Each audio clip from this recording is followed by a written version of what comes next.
Hay por ahí una novela que no empieza en la página 1. Una obra que nada más abrirla te mira a los ojos y te lanza una pregunta que lo cambia absolutamente todo. Pues esa es la idea. Esa es la premisa que lo pone todo patas arriba. Olvidémonos por un momento de empezar por el capítulo 1 y terminar en el último. ¿Y si leer pudiese ser algo más? Un juego, un laberinto, una elección constante. Bueno, pues ese libro existe. Se llama Rayuela, del gran Julio Cortázar. Y cuando se publicó, allá por 1963, la gente se dio cuenta de que esto no era solo una novela.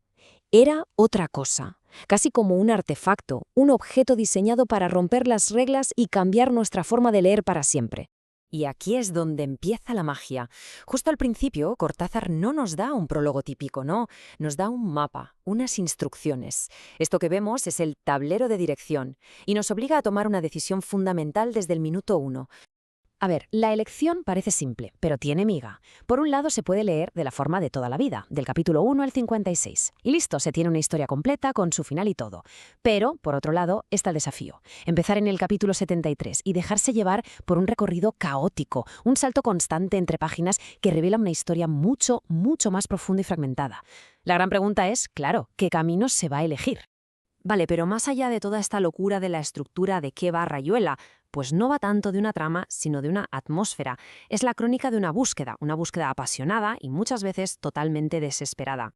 La novela arranca así, con esta pregunta en la voz de nuestro protagonista, Horacio Oliveira.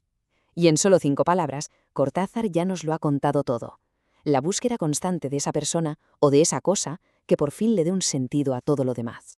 Horacio es un argentino que vive en París. Un tipo que lo analiza todo, que vive metido en su cabeza. Y la maga es, bueno, es todo lo contrario, una uruguaya que se mueve por la intuición, por el instinto, por una especie de caos mágico. Su historia de amor es el corazón que hace latir el libro. Y esta cita, es que lo clava. Su relación no va de citas planeadas ni de planes, va de encuentros casuales que parecen cosa del destino. Se cruzan en puentes, en cafés. Es como si la propia ciudad de París los estuviera empujando el uno hacia el otro. Y aquí está el choque de trenes. Horacio intenta entenderlo todo con la cabeza, el amor, la vida, el arte, todo. La maga, en cambio, simplemente vive. Él piensa que ella es ignorante, ella siente que él está atrapado, paralizado por su propia mente. Esto es lo que le fascina a Horacio. Él, con todos sus libros, con todas sus teorías, se pierde en laberintos mentales. Y ella, sin ningún esfuerzo, ¡zas!, parece que entiende las verdades más profundas. Le desconcierta y le atrae a la vez, porque la maga es todo lo que él querría ser y no puede. Pero a ver, ¿por qué toda esta complejidad? Para entenderlo de verdad hay que fijarse en el título. Rayuela. No es una palabra elegida al azar, es la clave que lo une absolutamente todo. En el libro, los personajes ven a menudo a los niños jugando a la rayuela en las calles de París.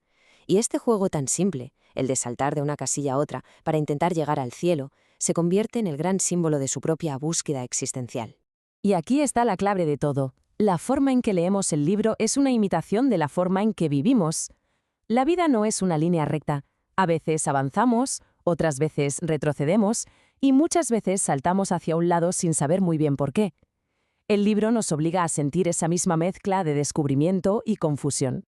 Esta es la gran pregunta que la novela nos lanza a la cara. Nos obliga a plantearnos si el orden y la lógica son de verdad el camino para entender las cosas o si la verdad se encuentra precisamente en esos saltos, en lo inesperado. Y esto nos lleva a la intención final de Cortázar, que él mismo expresa a través de un personaje clave, el escritor Morelli.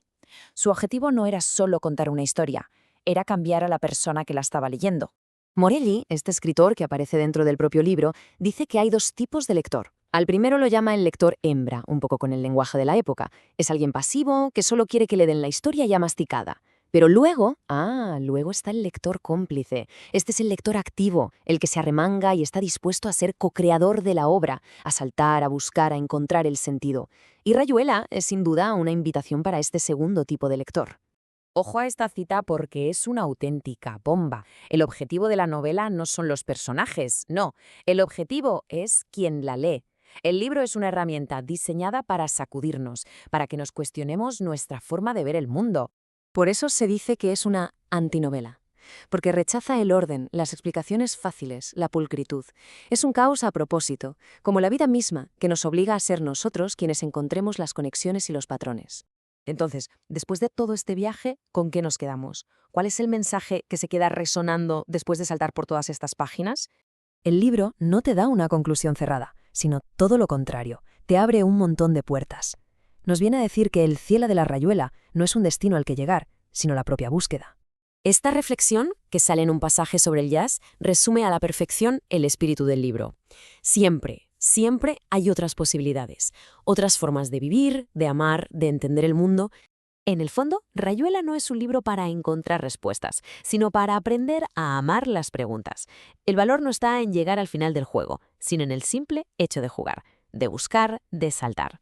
Y esa es la pregunta final que Rayuela deja ahí flotando en el aire. ¿Estamos viviendo la vida en línea recta, siguiendo un guión que a lo mejor ni siquiera hemos escrito nosotros? ¿O nos atrevemos a jugar nuestra propia rayuela, a dibujar nuestras casillas y a dar nuestros propios saltos, sin miedo a no saber dónde vamos a caer?